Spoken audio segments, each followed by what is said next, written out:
Swadika, hello and welcome. You're watching ASEAN Challenge, the show to give you the latest headlines, hot topics, and updates happening around your ASEAN bloc in two languages, Thai and English. I'm Rosalyn Tepawan. And I'm Alisa สิทธิวงศ์ขอต้อนรับคุณผู้ชมทุกท่านเข้าสู่รายการ ASEAN Challenge ค่ะข่าวสารรอบอาเซียนทั้งภาษาอังกฤษและภาษาไทยค่ะ And kicking off the show in ASEAN around us, let's take a look at what's brewing in Singapore. So far, the first comments about sibling rivalry has popped up among the top family in Singapore, revolving around Prime Minister Lee Hsien Loong and his siblings. That's right. So all of these children, or all of these people involved, of course, were of the late Prime Minister Lee Kuan Yew, in which is very famous for being the Prime Minister of Singapore that developed Singapore into what it is today, considered as one of the world's top economies. Now, Lee Hsien Loong is the current Prime Minister, third Prime Minister since 2004, and he and his siblings, including his brother and sister, we can say that are going through a dispute. Right, the dispute came about on Wednesday when the two siblings of Prime Minister Lee Hsien Loong had held a press conference which they came out to talk about the possible abuse of power of their big brother holding the highest rank in Singapore, saying that he actually went against his father's wishes. That's right. So it's come to the point where his brother Lee Hsien Yang has told Reuters that he is still remaining in Singapore, but however, he does have plans to leave Singapore. He's going to take his family with him as well. In terms of Lee Hsien Yang, he is a businessman and also currently holds the position of the chairman of the Civil Aviation Authority of Singapore. Not only this, there's also the disputes between the younger brother and sister as well. Right, these people as well have the highest positions in business and many different, you could say, rankings in Singapore, but still, despite their, you could say, influence in the country, there's still a lot of dissent happening between family members, causing the brother, Lee Hsien Yang, to plan to leave in the foreseeable future from Singapore. Now, Reuters, this report comes from Reuters as well, had been unable to identify independently the accusations, but altogether, the press conference here had come out to really point out the dispute between the siblings. That's right. So the dispute itself, we can say that the brother and sister were unhappy, we can say that, about the way that Lee Hsien Loong was using his power as prime minister. And of course, as you mentioned as well, he's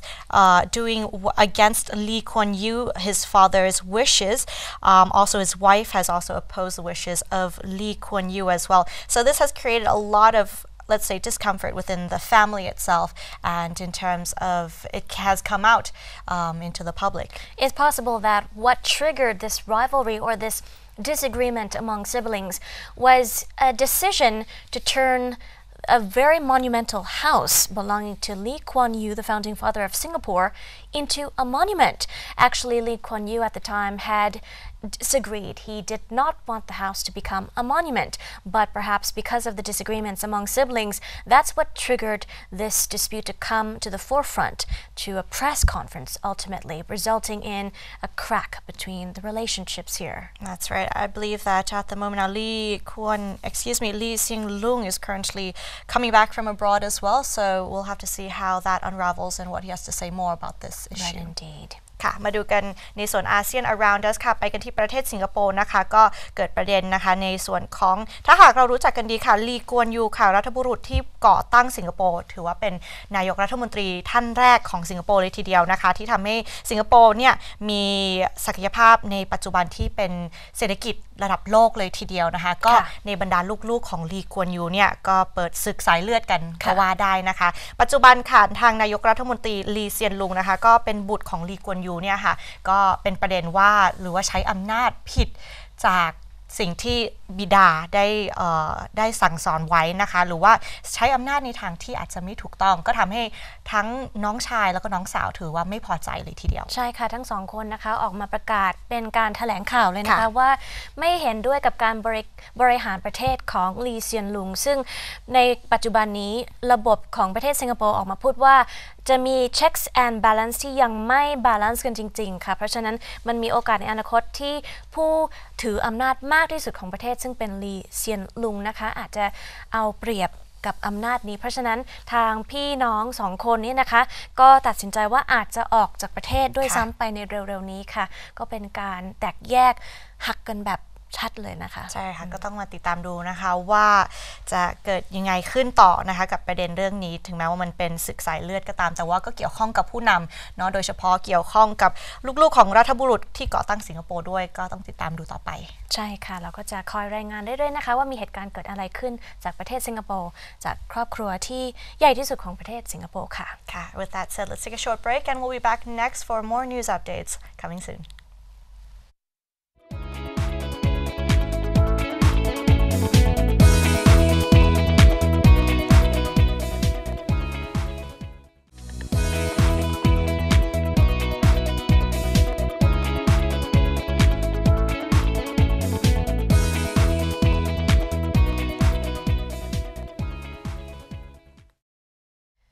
Welcome back to ASEAN Challenge, into ASEAN hot issues. Lots of headlines happening around ASEAN this week. And we begin talking about what's happening now in Indonesia as updates come out recently that Indonesia has now launched sea patrols with ASEAN neighboring countries around the lawless areas with defense ministers all joining in the big launch. That's right. Countries involved, of course, is Indonesia, the Philippines, Malaysia, in which the launch of the drills occurred on Monday, June the 19th. There was an opening ceremony around there in order to have a naval base in the northern Borneo in order to mark the launch of coordinated patrols to beef up the securities in the waters around those areas. Not only have they beefed up securities through patrols as well, but they've also asked the seamen around those areas to keep an eye on possible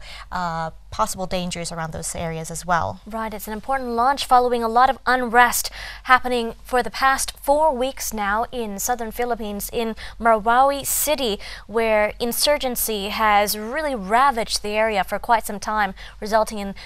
many deaths and casualties. So this launch of a coordinated patrol between the three countries, Malaysia, the Philippines, and Indonesia, is an important benchmark for that area as well. That's right. The Philippines military has said that some of the Islamist militants who were made up of local insurgent groups that have pledged allegiance to Islamic State, but also some foreign fighters may have mingled with evacuees to slip away during the battle for the Marawi City that has raged for almost 4 weeks, and the spectacular collapse in security in the southern Philippines has alarmed neighbors such as Indonesia and Malaysia. Right, indeed. So hopefully this campaign will result in a lot of, you could say, protection and immunity against these activities that continue to happen in that area. But altogether, we saw and have been seeing that in the Philippines, security has been on the verge of collapse many times, especially in the southern areas. So this particular collaborated launch, coordination and also information sharing is quite important, an important model as well for the rest of the world, let alone ASEAN. That's right. As we can see at the moment now, what we're seeing are helicopters and surveillance planes flying overhead as the defense ministers and army chief from all three nations, attended the ceremony to launch the patrols in terms of the security, and hopefully from this, of course, there will be more security in these water areas. Definitely ค่ะมาดูกันในส่วนข่าวแรกในอาเซียนฮอตอิชชูค่ะมากันที่ประเทศอินโดนีเซียนะคะทั้งอินโดนีเซียแล้วก็เพื่อนบ้านอย่างมาเลเซียและฟิลิปปินส์นะคะก็ได้เริ่มออกปฏิบัติตรวจตระเวนทางทะเลร่วมกันนะคะเพื่อที่จะเสริมกำลังร่วมมือในการป้องกันและปราบปรามกลุ่มหัวรุนแรงในอาเซียนนั่นเองค่ะซึ่งนอกเหนือจากทางรัฐบาลจะร่วมตระเวนแล้วก็ยังขอความร่วมมือจากชาวประมงในพื้นที่ให้รายงานต่อเจ้าหน้าที่ด้วยนะคะถ้าหากพบว่ามีกลุ่มที่น่าสงสัยอยู่ด้วยใช่ค่ะก็ในขณะนี้ก็มีการก่อการร้ายนะคะในประเทศฟิลิปปินส์ภาคใต้มา4 อาทิตย์แล้วเพราะฉะนั้นเป็นสิ่งสำคัญมากที่หลายประเทศจะร่วมมือกันเพื่อต้านการกิจกรรมแบบนี้ในฟิลิปปินส์ภาคใต้ค่ะ That's right. Moving on to other news updates now. We're still in Indonesia, but in other terms now, going to the island of Bali now, in which 4 foreign and 3 local inmates have escaped a jail in Bali. So what they did was they dug a hole, and it took them about a week to dig up this hole. They used the opportunity while other inmates were doing their morning prayers, and they escaped from jail. Now, one of them was an Australian man and he was imprisoned due to immigration laws illegally entering into the country. However, his term was about to end in 3 months actually. Oh, wow. So, but before that, of course, he escaped through this hole. Right, indeed. A very small one, 12, you could say 20 by 30 inches in diameter. So it was a very small hole that they dug and escaped through. Not only the Australian, but there was a Bulgarian, an Indian, a Malaysian as well among the 7 people who escaped, including locals as well who fled through this tunnel. But prison breaks, you know, are not uncommon in Indonesia, especially in Bali. According to reports, more than 350 inmates had broken out of an overcrowded jail on Sumatra Island before. So this is quite uncommon, but still a big shock coming from a tourist island like Bali.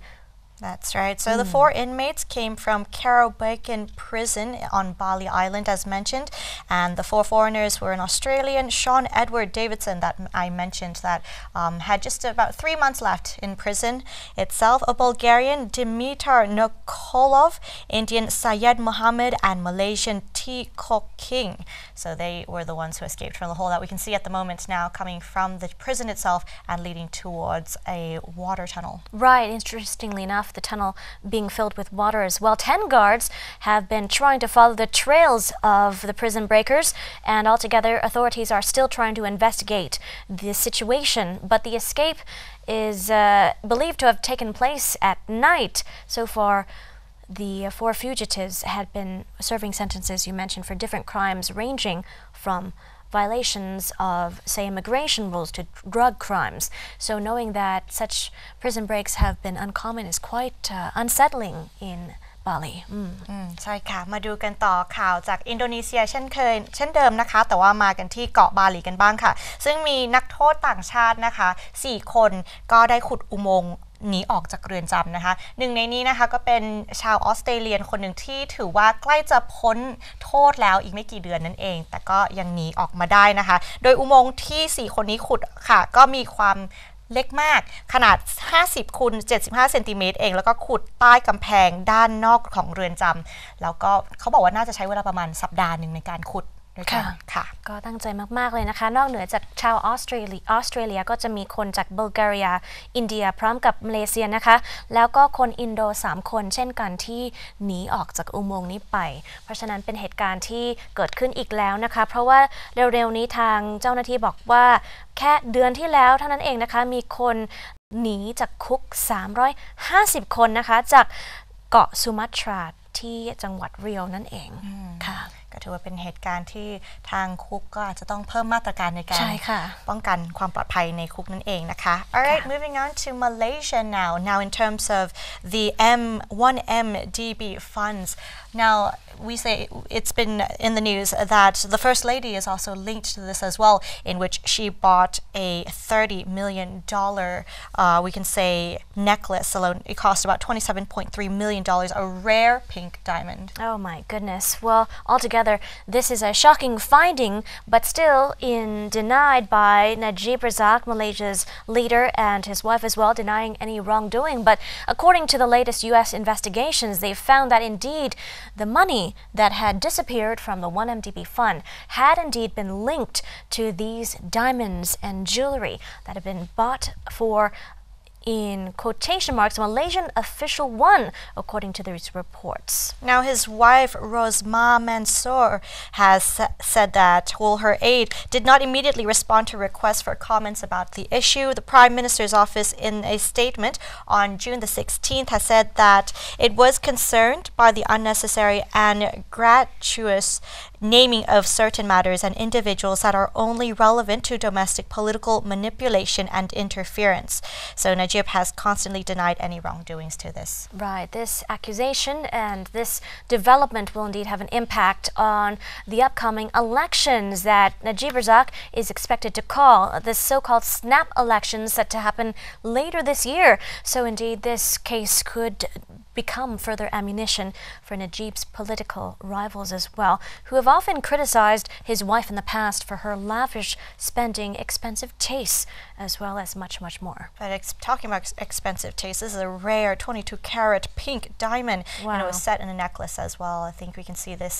in the videos and the images at the moment now as well. So not something that you can find very easily, of course. Right, indeed. And we'll have to wait and see how the leaders respond to this accusation. ค่ะมาดูกันต่อที่ข่าวจากประเทศมาเลเซียนะคะซึ่งทางรสมะมันโซค่ะภริยาของนายกรัฐมนตรีนาจิบราซักของมาเลเซียนะคะก็ได้ถูกกล่าวหาว่าใช้อำนาจในทางมิชอบเช่นเดียวกับสามีนะคะโดยข้อมูลล่าสุดเปิดเผยว่าเธอได้ใช้เงิน$30 ล้านสหรัฐในการซื้อเครื่องเพชรได้แก่ชุดสร้อยคอเพชรสีชมพูที่หายากนะคะน้ำหนักทั้งหมด22 กรัตแล้วก็มีมูลค่า 27.3 ล้านเหรียญสหรัฐเลยทีเดียวค่ะในขณะนี้ยังไม่มีการตอบกล่าวอะไรทั้งนั้นนะคะจากนาจิบราซักพร้อมกับภรรยาซึ่งเราก็จะคอยติดตามนะคะว่าจะมีการอธิบายยังไงบ้างถูกแล้วค่ะ Moving on to other news updates now from the U.S. Navy, in which has released videos of the destroyer involved in a Japan collision. So the latest news has said that they have found 7 bodies from the destroyer USS Fitzgerald as it sailed back to its base in Yokosuka. There was an accident which occurred there, and 7 of its sailors were missing, have been found, and have been taken to the hospital at Yokosuka in order to identify the bodies. Right, what happened was the destroyer had collided with a Philippine-flagged container ship with more than 3 times the size of it in eastern Japan earlier on Saturday, creating this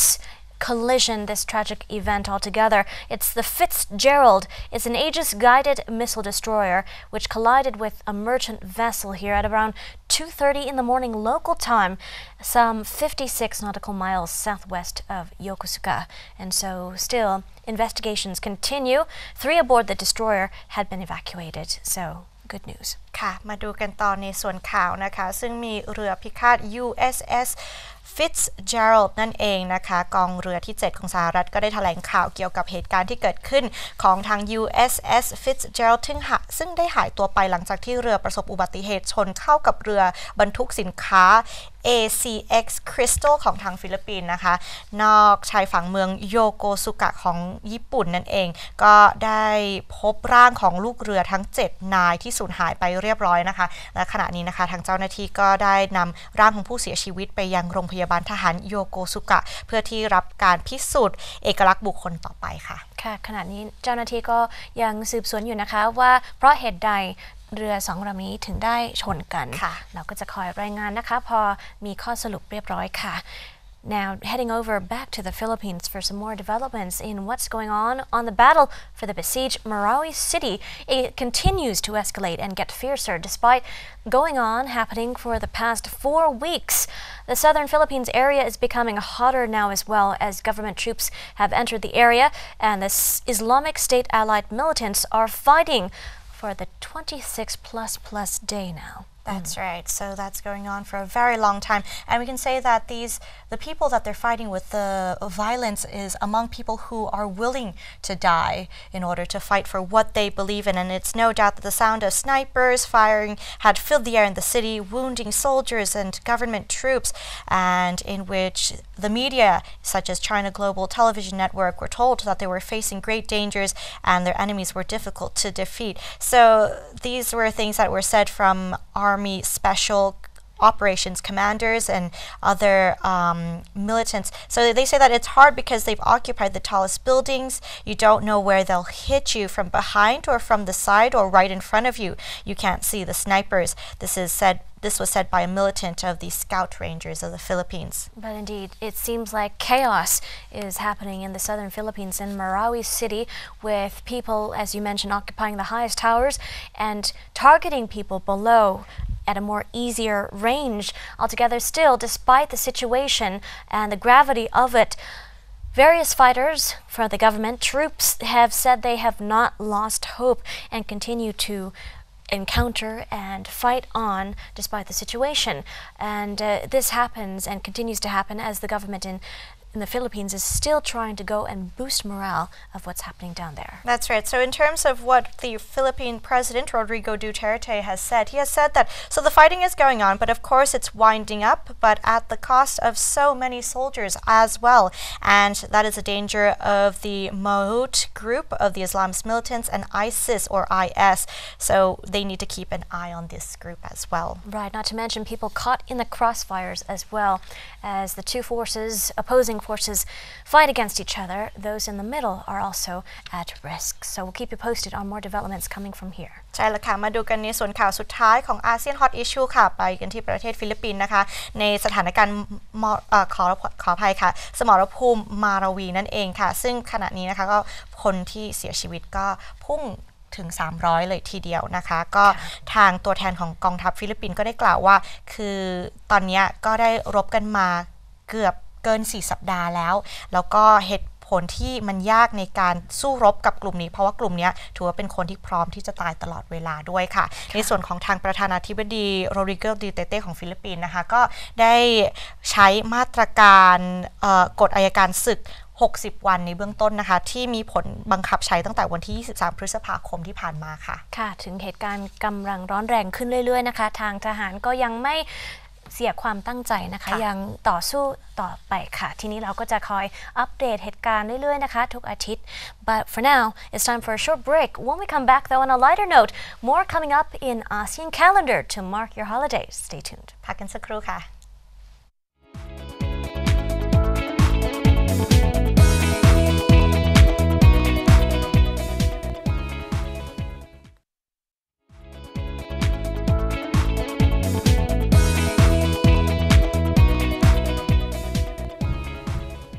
Welcome back to the program. Up next in ASEAN calendar, lots of important dates to mark your holidays with. ค่ะกลับเข้าสู่รายการ ASEAN Challenge ในช่วงนี้ค่ะมาดูกันว่ามีอีเวนต์อะไรในอาเซียนกันบ้างค่ะ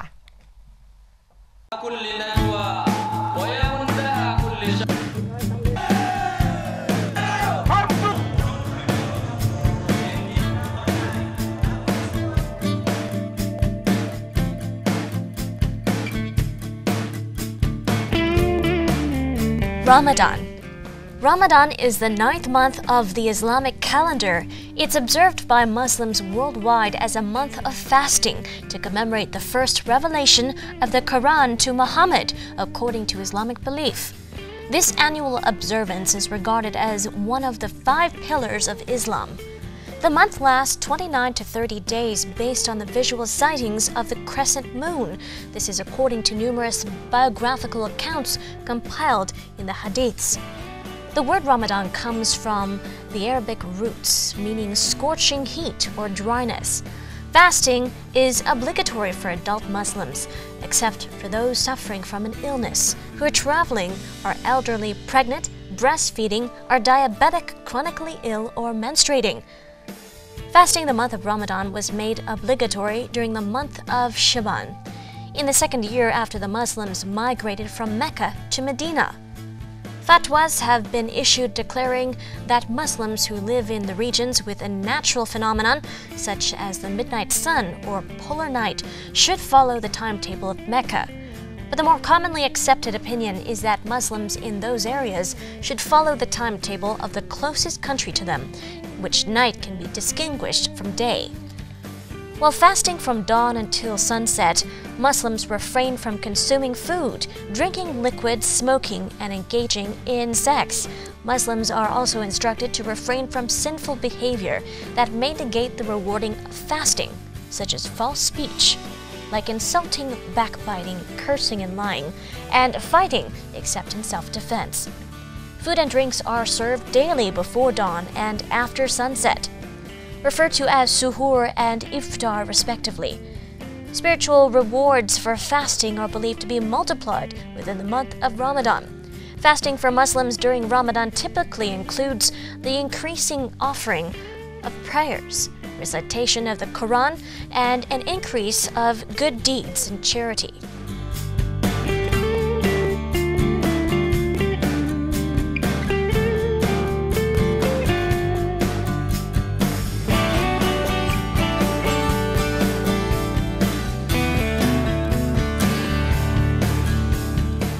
International International Albinism Awareness Day. People with albinism face multiple forms of discrimination worldwide. Albinism is still profoundly misunderstood socially and medically. The physical appearance of people with albinism is often the object of erroneous beliefs and myths influenced by superstition that foster their marginalization and social exclusion. This leads to various forms of stigma and discrimination. In some communities, erroneous beliefs and myths, heavily influenced by superstition, put the security and lives of people with albinism at constant risk. These beliefs and myths are centuries old and are present in cultural attitudes and practices around the world. On December 18, 2014, the General Assembly adopted a resolution proclaiming, with effect from 2015, on the 13th of June, as International Albinism Awareness Day. The United Nations Human Rights Council adopted a resolution in 2013 calling for the prevention of attacks and discrimination against albinos. Moreover, in response to the call from civil society organizations advocating the consideration of people with albinism as a specific group with particular needs requiring special attention, on March 26, 2015, the Council created the mandate of independent expert on the enjoyment of human rights by albinos. In January 2016, a United Nations independent expert on the enjoyment of human rights of people with albinism has submitted her report on albinism to the UNHRC.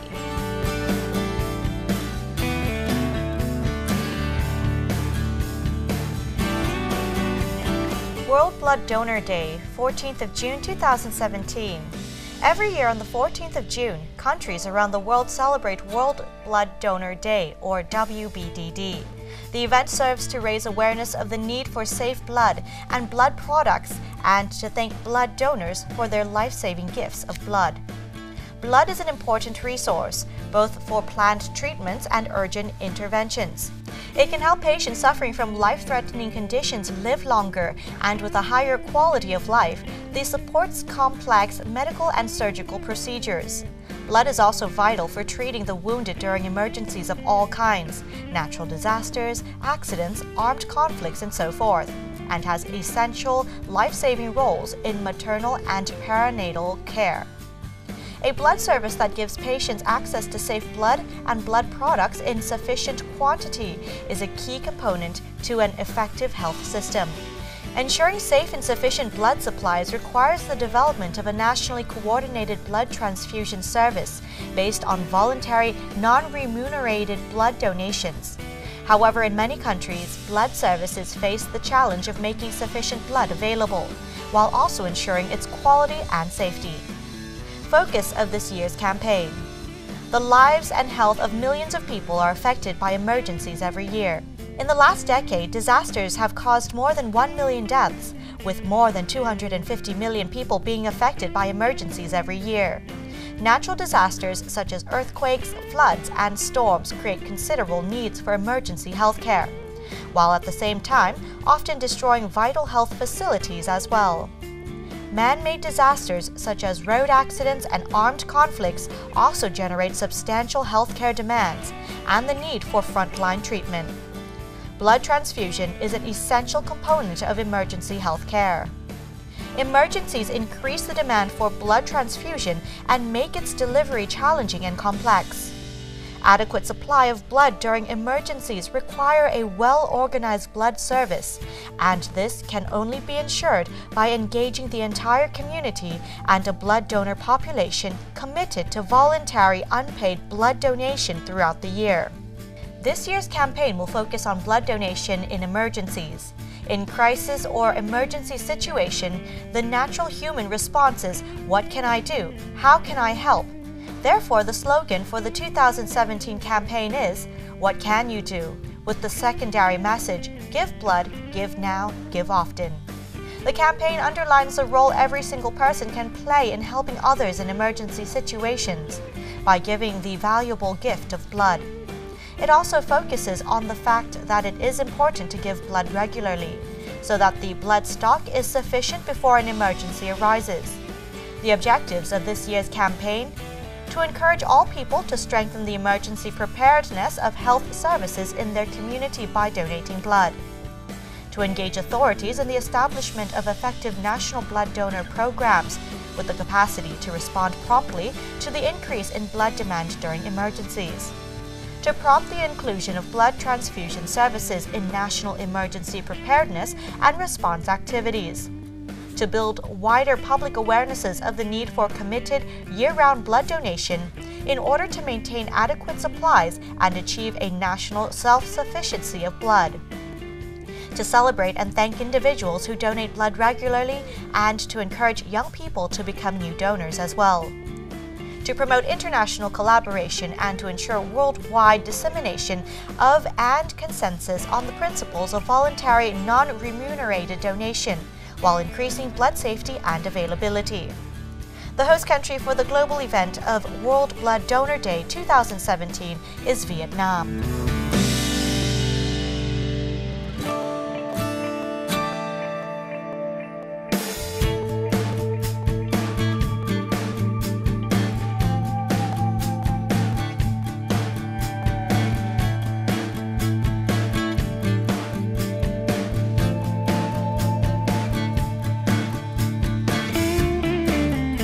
World Elder Abuse Awareness Day.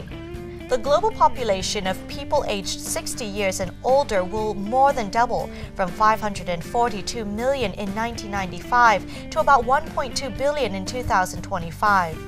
Around 4 to 6% of the elderly people have experienced some form of maltreatment at home. Elder maltreatment can lead to serious physical injuries and long-term psychological consequences.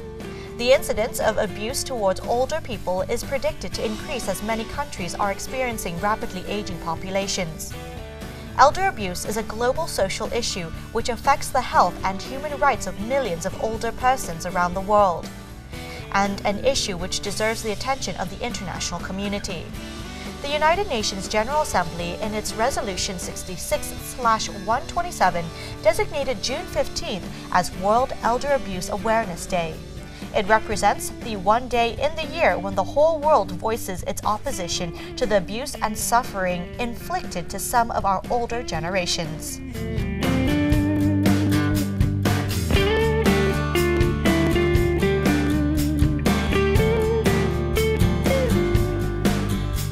June 18th, Cambodia Queen Mother's Day.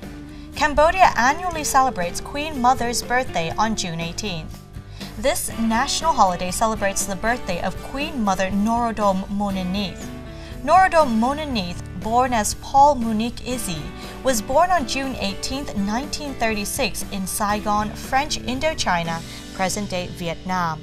Her father, Jean-François Izzy, was a French banker, and her mother, Pom Peng, was born in Phnom Penh, the capital of Cambodia. Mononith had a good education, and towards the 1960s, she became the president of Cambodian Red Cross. King of Cambodia Norodom Sihanouk married her in 1952. She gave birth to two sons, Norodom Sihamoni in 1953 and Norodom Narindrapong in 1954. Her oldest son is an acting king of Cambodia. The Cambodians love Norodom Mononith very much. Her birthday is an official day off. On this day, people pray for the health of their Queen Mother and visit Buddhist temples. There are no parades or public events on this day, but traditional arts performances and a great display of fireworks are organized in Phnom Penh.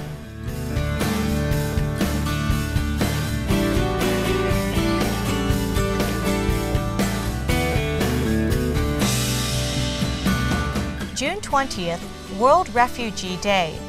In a world where violence forces hundreds of families to flee each day, the UN Refugee Agency believes now is the time to show world leaders that the global public stands with refugees, and it will launch its #WithRefugees petition on June 20th to send a message to governments that they must work together and do their fair share for refugees. The #WithRefugees petition will be delivered to UN headquarters in New York ahead of the UN high-level meeting on refugees and migrants, scheduled for the 19th of September. The petition asks governments to ensure every refugee child gets an education, ensure every refugee family has somewhere safe to live, ensure every refugee can work or learn new skills to make a positive contribution to their community. World Refugee Day has been marked on the 20th of June ever since the UN General Assembly on the 4th of December 2000.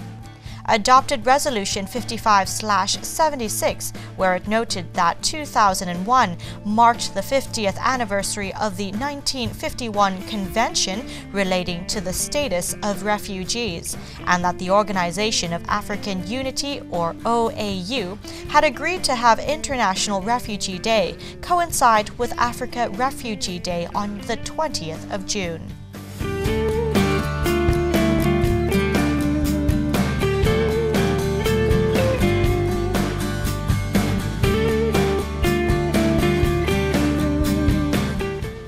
June 26th to June 30th, Lebaran Holiday. Hari Raya Idul Fitri, or Lebaran, is an Indonesian public holiday that allows Muslims to celebrate the end of Ramadan with their family members. Lebaran is one of the major national holidays in Indonesia. Lebaran holiday officially lasts for 2 days in the Indonesian calendar, although the government usually declares a few days before and after the Lebaran as a bank holiday. Many individuals or families, especially Muslims, take paid time off from their workplaces during these days. Hari Raya Idul Fitri is characterized as a time of happiness. It is known as Lebaran. Lebaran is a public holiday that allows Indonesians to spend time with their friends and family members after many months of working. While Hari Raya Idul Fitri is celebrated by Muslims of various nationalities, many of its traditions are unique to Indonesia. In Indonesia, Muslims practice the tradition of offering forgiveness to other people. Unlike many other Islamic practices, this practice does not come from the Quran. Instead, it comes from a fusion of Islamic and Javanese cultures in the 15th century CE. With regards to the scale of celebrations, Hari Raya Idul Fitri may be the largest Indonesian public holiday. Similar to how Christmas is celebrated in North America and Europe, Hari Raya Idul Fitri is not limited to a single day. Instead, many celebrations are combined over the course of many weeks for a season of festivities.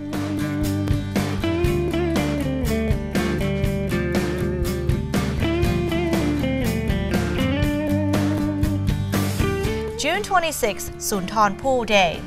June 26th of every year is celebrated in Thailand as Sunthornpul Day. Sunthornpul is Thailand's best-known royal poet in the Ratanakosin era, in the reign of King Rama II. Every Thai student has to learn his poem at school. On Sunthornpul Day, students take part in writing competitions and listening to his poems. One of his poems, called Phra Apaimani Poem, was one of the poems taught at school. It is about two princes getting banned from their palace by their father. During their journey, one of the brothers, Phra Apaimani, is seduced by a beautiful woman who changes into a sea ogress. Later, he fell in love with a mermaid. They have a son named Sutsakon. The sea ogress becomes jealous and goes after them. His brother, Sisuwan, and a couple of warriors want to rescue him. If you go to Samet Island, you can see the statue of Phra Apaimani sitting by the mermaid near Sai Gao Beach and the statue of the sea ogress in front of the main pier. There are a few Thai films based on this popular legend, including The Adventure of Sutsakon and The Legend of Sutsakon. There is also a Thai comic series with the name Apaimani Sega. Sunthornpul left behind a legacy of poems that have become famous over time because of their description of Thai history. In 1986, the 200th anniversary of his birth, Sunthornpul was honored by UNESCO as a Great World Poet. A statue of Sunthornpul was erected in Klang District, Rayong Province, the birthplace of his father.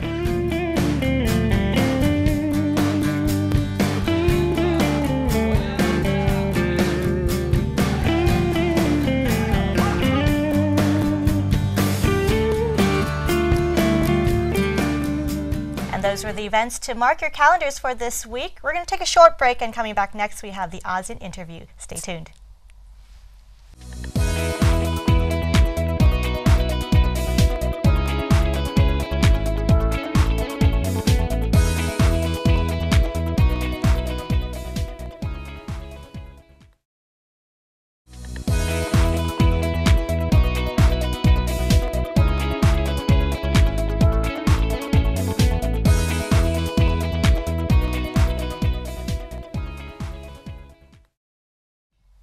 Welcome back to the program, and on to ASEAN interview. We have an issue that has been going on in Singapore, so stay tuned.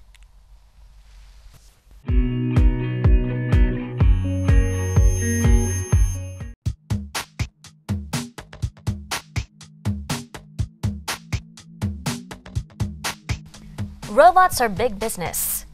The industry will be worth $188 billion by the year 2020, up from $91.5 billion last year. This is coming from the industrial design consultancy.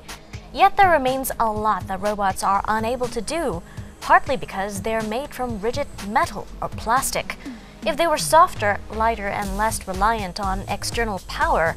they could more safely and predictably move along and interact with humans, go where humans can't, and perform some of the tasks other robots still cannot manage.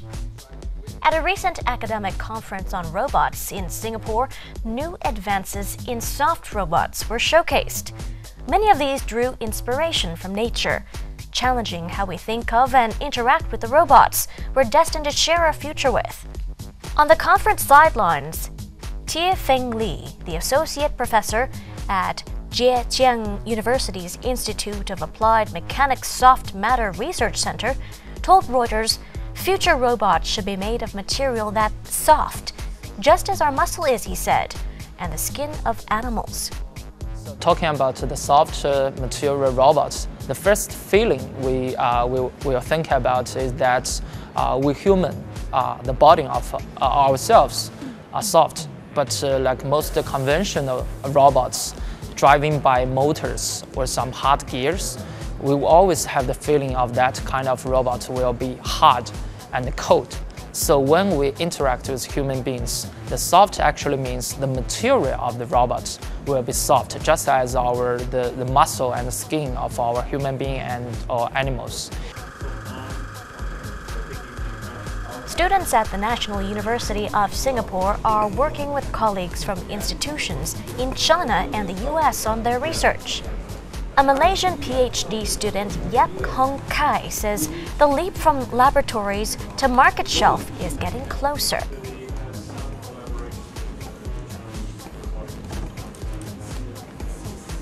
So apart from the design of these soft actuators, we also need to think about how can we scale it, because a lot of groups are currently focusing on coming out with different control methods and coming out with different designs in the lab. But this is only in the lab because you can fabricate 10 actuators in one day. But to commercialize this and as a product, you have to scale it, and then you have to really consider the design for manufacturing and what is the economy of scale eventually. Yap's own robot mimics a hand. It's driven by air pressurization and designed to help with movement of patients who've had a stroke or are suffering from arthritis. Soft robots are more likely to move through muscles that expand and contract via heat or simple hydraulics than by traditional electrical power. Some combine sensing and movement in the same component, just as our fingertips react to touch without needing our brain to make a decision. One robot being showcased by the students was inspired by origami and made with paper, sticky tape, and carbon paint. The origami concept is being worked on around the world, and PhD student Harish Gadaba says its potential is enormous. For soft robot, actually we try to the two objectives we try to achieve. So first one is that we try to learn from nature. So then we also try to use a soft robot to conform, to verify some concepts in nature.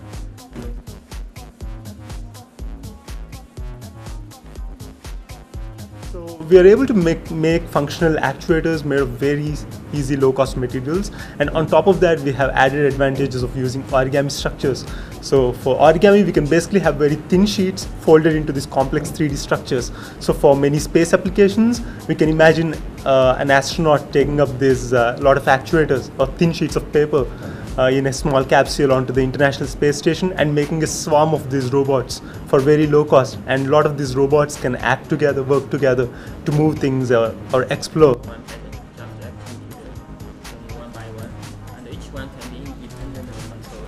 Soft robots aren't going to replace their hard-shelled brethren anytime soon. Experts say part of the problem is that soft materials break easily, but scientists are determined to prove that soft robotics has a big future.